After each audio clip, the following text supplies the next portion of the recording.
quite nicely in the foam. But what I'm going to do first of all is I want to take off just a little bit tight.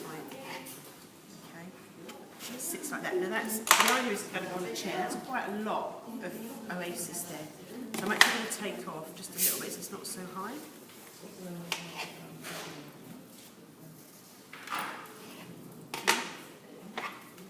So it sits in quite nicely. And then you're going to take it.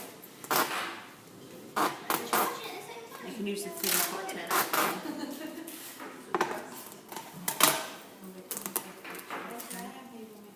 If it's got thick, you can pinch this one and slightly make it smaller. Sometimes in the shop you might only have the thick tape. Make sure your tape goes right over each other. Okay. Before, when we've been out in the industry, the tape has come off and then all the flowers have fallen off the actual dish. When do you think you could make this in the day of the wedding or before? I would definitely do it before. The reason being, as soon as you make it and hang it up, it's going to start dripping water. So don't make it on the day. Always try and make them and hang them up so that any excess water's like dropped out. Yeah. Otherwise, you're going to end up with, like in the church, like a puddle of water everywhere. People use these for wall decorations as well, you know, so they're tied on the wall or on the columns. So we're going to just get some ribbon. Just remember, like, to tie it to the chair, like you did with the tied version. Okay, so it's ready.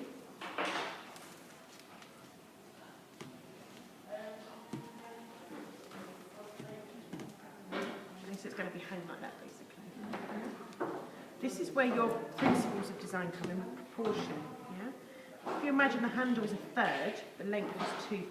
Your focal sits around here, so that's your guideline. So you want something as a bit of length. Eucalyptus is nice. Got a nice point to it, it's a bit curvy. I was going to use some of this. I know it's not always everyone's favourite piece of material, but it does a nice shape. It's a mini single-ended oasis spray. Yeah, do you remember the single-ended, the teardrop? It's a mini version of one of them. But it's got to be visually balanced to the chair or the pew that you're tying it to. I'm going to lay that nice against the handle because I don't want my customer to see my handle. Remember that's single-ended, it's like a teardrop, okay, so it's coming out here as well. Make sure it's flat against this dish because what's going to happen, it will be hung like this. So the worst thing you want is like being like that and all your customers see is that at the side, your guests at the wedding. So make sure it's nice and flat. So this is one, and then you've got your 2/3. I'm going to use some other foliage, I'm just using the leather leaf and the sword fern. You could use leather leaf at the bottom, but I find it gets wider as you go down and it sometimes distorts the shape a bit. So I thought the sword fern was good, but it's just really a base. And I'm going to use my other foliage in a second minute as well.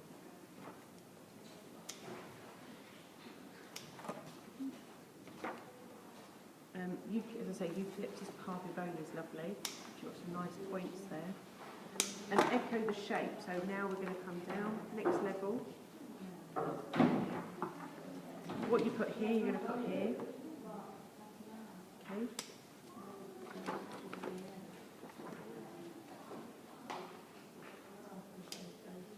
Little pieces, and then the height wise, you don't want to come out too much because remember, if this is attached to a chair, both sides, you've got the bride and groom, they've got to walk down the aisle at the wedding. You don't want to be sticking out too much, okay? Because you don't want them to be like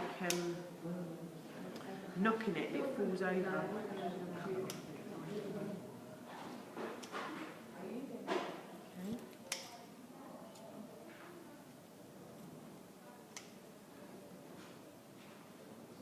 So as I say, visualise the single-ended oasis spray that you did. It's a miniature version of one of them. On a smaller scale.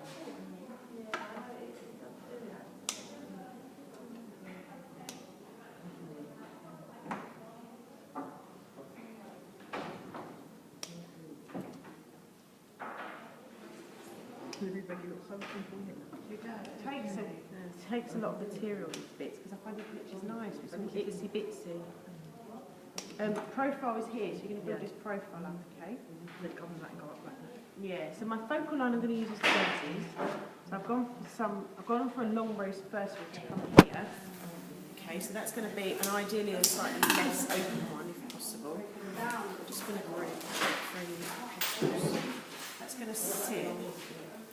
Yeah, take a picture, put it on the back, I'll mark it for you straight away so that then you can... Okay, so it's going to go there. It's gone a bit skewed, sorry.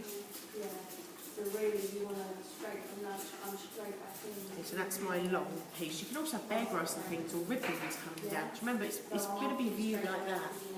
So that's the shape that you want. Then I would do one at the top here, which is going to be your the return end part, the top part. And that I would put in line to cover the handle. Then your focal, so that's going to be your open one. That's 1/3, 2/3. Yeah, so you've got your 1/3, 2/3. Remember, we don't want to go too high sticking out, but enough to build some profile here.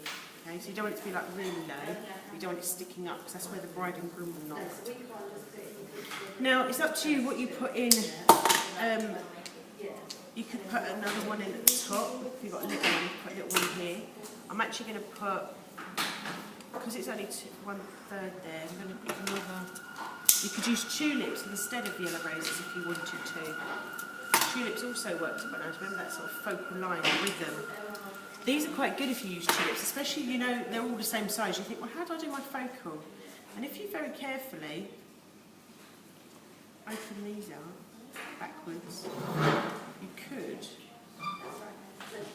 use that as your focal, which is quite unusual as well. It's a different texture, yeah. So that could define your focal, and then you could have the tulips sort of running through. I was thinking of using them, but it might be a bit too much, I'm not sure. The Liatris is nice, you could work a little bit of that colour through if you want to, or